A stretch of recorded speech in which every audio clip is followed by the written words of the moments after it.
Bangladesh sports association of আয়ারল্যান্ডের উদ্যোগে অনুষ্ঠিত হয়েছে ক্রিকেট টুর্নামেন্ট। আয়োজকরা জানান, প্রবাসী বাংলাদেশিদের মধ্যে ঐক্য বৃদ্ধি ও খেলাধুলা চর্চার প্রসারই ছিল এ আয়োজনের মূল লক্ষ্য। বিস্তারিত রিপোর্টে। ক্রিকেটের উত্তেজনা এবার আয়ারল্যান্ডের রাজধানী ডাবলিনে। ইউরোপের অন্যতম প্রাণচঞ্চল এই শহরে অনুষ্ঠিত হল Bangladesh sports association of Ireland BSAI এর উদ্যোগে বর্ণাঢ্য ক্রিকেট টুর্নামেন্ট। দেশটিতে বসবাসরত প্রবাসী বাংলাদেশিদের 12টি দলের অংশগ্রহণে উৎসবের আমেজে মুখরিত ছিল ডাবলিনের ক্রিকেট মাঠ।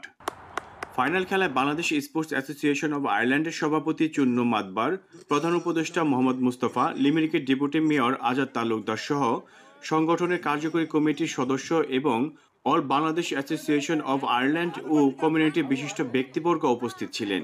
এই সময় মাঠে অনুষ্ঠিত হয় দুটি প্রীতি লিজেন্ড ক্রিকেট ম্যাচ। এতে লাল এবং সবুজ দলের হয়ে অংশগ্রহণ করেন কমিউনিটি নেতৃবৃন্দ।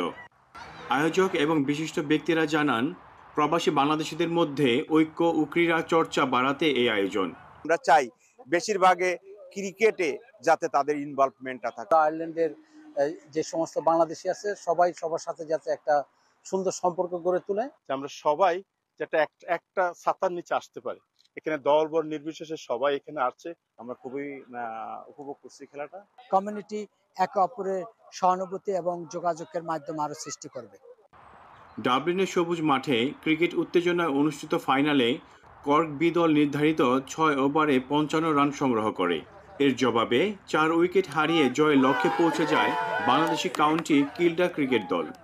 টুর্নামেন্টে সর্বোচ্চ রান করেন মোহাম্মদ আজাহার এবং টুর্নামেন্টের সর্বোচ্চ উইকেট শিকারী কর্ক বি দলের মোহাম্মদ সিদ্দিক। এছাড়াও ক্রিকেট টুর্নামেন্টের বিভিন্ন পর্যায়ে সেরা স্বীকৃতির জন্য মেডেল প্রদান করা হয়। জেতা তো একটা আসলেই আনন্দজনক একটা বিষয়। দূরত্ব কখনোই আবেগের বাঁধন ছিন্ন করতে পারে না। ডাবলিনে ক্রিকেটের মাধ্যমে বাংলাদেশিদের উৎসবমুখর পরিবেশ তারই প্রমাণ করে। Ion TV news, Dublin, Ireland.